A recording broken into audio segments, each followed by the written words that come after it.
पिला माने books rapid रे आज आमे षष्ठ श्रेणी सप्तम अध्याय इतिहास पारस्य और ग्रीक आक्रमण विषय पढ़िबा। सुमित ता बापा सहित दिल्ली बुली जाइथिबा समय रे लाल किला रे साधारणतंत्र दिवस पैरेड देखिबार सुजोग पाइला। आम सैन्य बाहिनी जवान माने पैरेड रे मार्च करी जाउथिबार देखिला। तापरे जवान मानक विषय जानिबा पाई सुमित्र आग्रह हैला। तेणु से बापा को पचारिला सैन्य माने की कार्य करती। बापा ताकू बुझाइले से माने आम देश को वैदेशिक आक्रमण बाह्य शत्रु आक्रमण रक्षा करिथांती। आम देश उपरे अति प्राचीन कालरू आक्रमण होई आसुछि। सुमित सेही प्राचीन कालर आक्रमणकारी विषय जानिबाकू चाहिबारु बापा जहा कहिथिले एबे सुना। बापा कौन कहिथिले? अतीत रे भारत को सुनार देश कुहा जाउथिला। एहा धन संपत्ति रे परिपूर्ण थिला। एही धन संपत्ति पाइबा एवं निज साम्राज्य विस्तार करिबा उद्देश्य रे केतेक वैदेशिक शक्ति भारत आक्रमण करिथिले। सेमानक मध्यरे थिले पारसिक और ग्रीक माने। पारसिक आक्रमण ख्रीष्टपूर्व 6ठ शताब्दीर प्रथम भागरे एवं एशियार पारस्य देश रे वर्तमान ईरान एक विशाल साम्राज्य गढ़ी उठिथिला। एही देश आकामेडिन शासक मानक द्वारा शासित हेउथिला।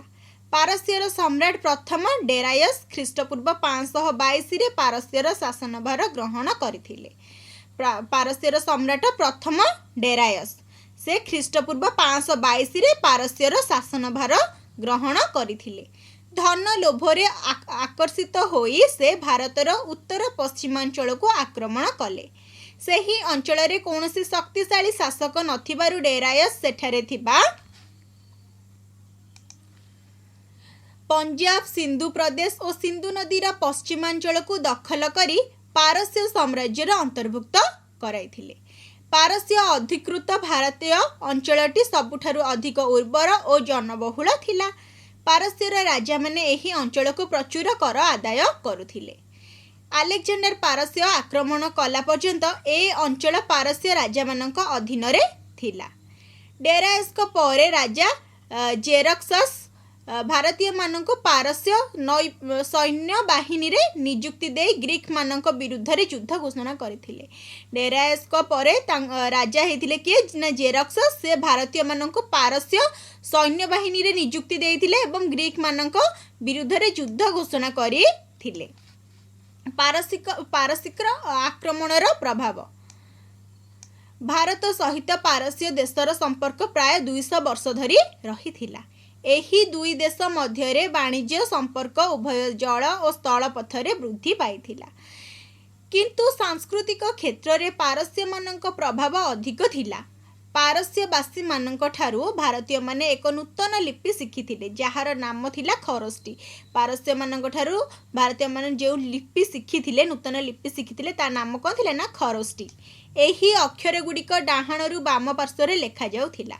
उत्तर पश्चिमांचल रे अशोकक केतेक शिलालिपि एही खरोष्टी लिपि रे लेखा जाइछि। अशोकक द्वारा निर्मित स्तंभ मानकरे पारस्य सभ्यतार प्रभाव पड़िथिबार देखा जाए। अशोकक अनुशासन गुड़िकरे पारसिक शब्दर व्यवहार देखिबाकू मिले।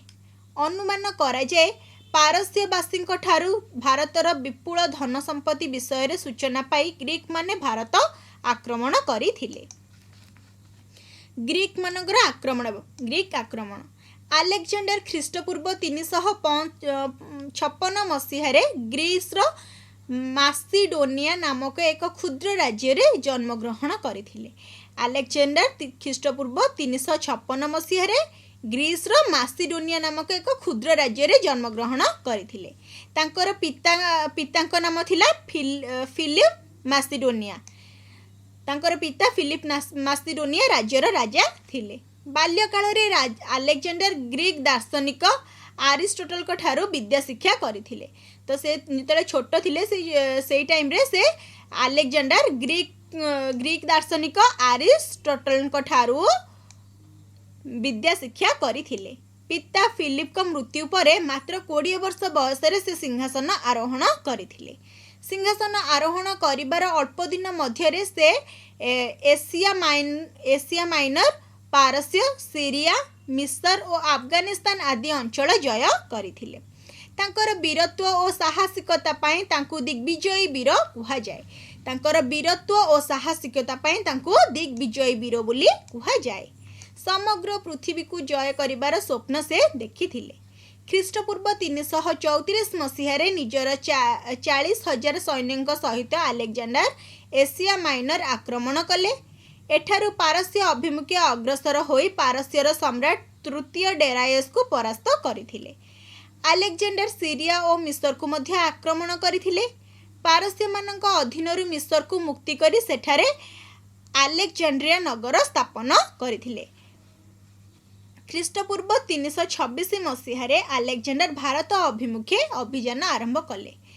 से खाइबर गिरिपथ दे भारत को प्रवेश कले एवं उत्तर पश्चिमांचल सीमांत प्रदेश गुड़ी को आक्रमण कले।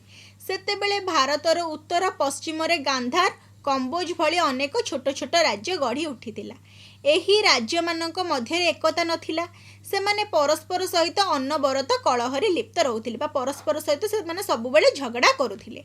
सिंधु और बितस्ता नदी मध्यरे थिबा तक्षशिला गांधार राज्यर राजधानी थिला। ताले गांधार राज्यर राजधानी होउची तक्षशिला। एही नदीर अपर पार्श्वरे गोटिए राज्य रे पौरव वंश रहुथिले। एही राज्यर नाम किंबा राजधानी नाम एपर्यंत जना नाही। भारतर उत्तर पश्चिम रे थिबा राज्य मानक मध्यरु केतेक राज्य अलेक्जेंडर को बसता स्वीकार करथिले। तक्षशिलार राजा अंबी मध्य अलेक्जेंडर को प्रतिरोध न करी आत्मसमर्पण करथिले। पौरव राज्यर राजा पुरु किंतु अलेक्जेंडर को गतिपथरे प्रतिबंधक करथिले। तक्षशिलार राजा थिले अंबी। से कौन कले ना तांको सहित युद्ध न करिकी अलेक्जेंडर के सहित युद्ध न करिकी तांको प्रतिरोध न करिकी आत्मसमर्पण करिगले। किंतु पौरव राज्यर राजा थिले पुरु। से अलेक्जेंडर को सह युद्ध करथिले बा तांको गतिपथरे प्रतिबंधक होई रहिथिले। फଳରେ पुरुଙ୍କ सैन्य और अलेक्जेंडर को सैन्य मानक मध्यरे भीषण युद्ध हैला। एहाकू हाइदा स्पेस युद्ध कुहा जाए। पुरुଙ୍କ सैन्य एवं अलेक्जेंडर को सैन्य मध्यरे हेतिबा युद्ध को हाइदा स्पेस युद्ध कुहा जाए। एही युद्ध रे अलेक्जेंडर विजयी हेले। गुरुतर भावे आहत होई मध्य पुरु शेष पर्यंत युद्ध करथिले और शेष रे बंदी हेले।